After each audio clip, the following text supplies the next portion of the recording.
In most groups, the leader isn't the strongest or the loudest. It's the one everyone waits on before moving. It starts simple. The pack is hunting. The wind shifts. The ground turns uncertain. Everyone stops. They scan the area, measure distance, read scent and movement. You can feel the doubt hanging in the air. You don't push forward when everyone hesitates. You don't force it. You don't bark orders. You just decide to stop. The hunt is called off early. No one argues. The tension drops. The pack exhales. Leadership usually begins by ending uncertainty. A few days later, it happens again. Different situation. A young wolf wants to chase weak prey far from the pack. You change direction. No drama. No speech. The pack follows. Energy is saved. The outcome is better. No vote was taken. No announcement was made. But something shifted. Teams don't relax around talent. They relax around consistency. When someone becomes a reference point, the group stops debating every move. That saves mental energy. And humans, just like wolves, always choose the path that reduces confusion. You didn't become the leader by being the fastest. You became the leader because you reacted less than everyone else. While others rushed or froze, you kept a steady pace. Under pressure, the group watches who doesn't lose their cool. That person becomes the anchor. The second time creates coincidence. The third creates pattern. And patterns don't need explaining. They just work. So the group keeps following. Not out of fear. Not out of admiration. But because it's easier. Dominance demands attention. Leadership removes the need for it. You step away for a few minutes. Nothing falls apart. The pack holds formation. Hunts in sync. Rests at the right time. Real leadership creates structure, not dependence. No one questions your route anymore. No doubt left to burn energy on. They follow because you've already proven it works. 3 times. 5. 10. You call it instinct. Because admitting its behavior would mean it can be learned. Leadership isn't loud. It makes things easier. That's why groups keep it. If no one chose you, why did everything start working better once you stayed? Leadership usually shows up when one person reacts less than everyone else. The pack runs into a bear. Everyone backs up. Some bare their teeth. Others growl low. Tension everywhere. Energy wasted. Fear dressed up as aggression. You don't react. You don't charge. You don't bolt. You observe.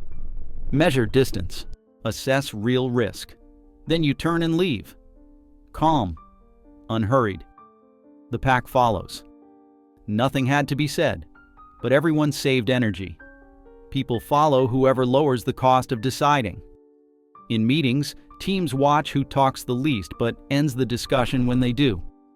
In crises, they notice who doesn't panic or freeze, who acts without adding tension to the room. That's not charisma. That's observable reliability. Weeks later, the pack is split. Half wants the river, half wants the forest. Tension rises. Growls. Crowding. Energy leaking everywhere. You choose. No debate. You head for the forest. 2 wolves follow. Then 4. Then the rest. Because you removed the need to argue. Leadership isn't born from strength. It's born from repetition. The group learns. When he decides, it works. When we argue, we lose time. Under pressure, the human brain looks for shortcuts. And the most efficient shortcut is following what worked before. That's not submission. That's cognitive efficiency. In packs, it's obvious. Sometimes the leader walks ahead. Other times they hang back and watch. It's not about position, it's about reducing hesitation. You don't react to everything. You react to what matters. That creates predictability. And predictability builds trust without asking permission. No one gave you a title. No one promoted you. But when something goes wrong, everyone looks at you first. Not because you demanded it, because you've already fixed it 3 times before. Dominance has to be proven every day. Leadership only has to be repeated. Leadership isn't accepted instantly. It's tested. Always. A young wolf challenges you. Not directly. He ignores your route.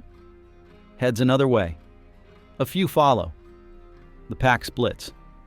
You don't react with anger. You don't pull them back. You just keep going. Minutes later, the younger group hits bad terrain. They return. Quietly. No confrontation. The leadership was tested. And confirmed.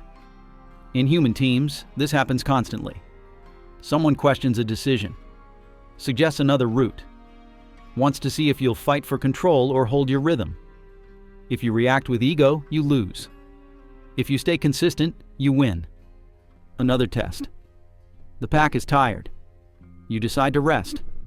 One wolf wants to keep going. He stands, waits for you to follow. You don't move. He sits back down. Nothing was said, but the structure was reinforced. Leadership isn't about always being right. It's about lowering the cost of doubt. The group learns, when he's wrong, he corrects fast. When he's right, he doesn't rub it in. That makes following worth it. Weeks later, you make a mistake. You choose a route with no prey. Time is lost. Hunger rises. Tension creeps in. You change direction. No hesitation. No explanation. The pack follows. Because you didn't waste energy defending the mistake. You just fixed it.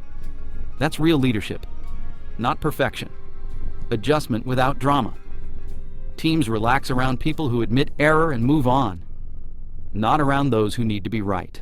Another day, the pack finds easy food. Everyone wants to rush in. You wait. You notice something off. Avoid an ambush. It works. The third confirmation seals it. The group stops testing. Following becomes automatic. You didn't win fights. You won repetitions. No one challenges you anymore. Because there's nothing left to doubt. You call it instinct. Because admitting its behavior would mean anyone could learn it. The pack follows you now. Not out of fear, not out of force, but because you made life easier. 3 times, 10 times, 50. Leadership isn't about command. It's about lowering mental load. The group follows because it's more efficient than questioning. In companies, it's the same. Teams don't follow titles. They follow whoever removes uncertainty, who makes decisions cheaper, who cuts unnecessary meetings. You don't have to talk much. You just have to act predictably. And predictability is rare under pressure. Another example, the pack is hunting. You decide when to stop, not just when to run. That changes everything. Because stopping at the right moment saves more energy than running well. Teams follow people who decide what not to do, not those who try to do everything. You step away for a day. The pack keeps functioning. They hunt, rest, protect territory. Because you didn't create dependence. You created pattern. Real leadership teaches the group to function without you. Dominance collapses when you're gone. There's a difference. Weeks later, a new wolf joins. He doesn't know the rules. He challenges the structure. The pack corrects him. You don't even step in. That's the final signal. When the group defends the pattern without you, leadership stops being yours. It becomes theirs. That's when it turns unbreakable. You didn't shout orders. You didn't force respect. You didn't ask for space. You just repeated what worked until it stopped feeling like a choice. Until the group forgot who decided first. Real leadership doesn't need to be remembered. It needs to be maintained. That's why no one chose you. Choosing takes effort. They just stayed. Because thinking less is less exhausting. So now the question isn't why they follow you. It's why, so many times, you followed someone else just because it was easier.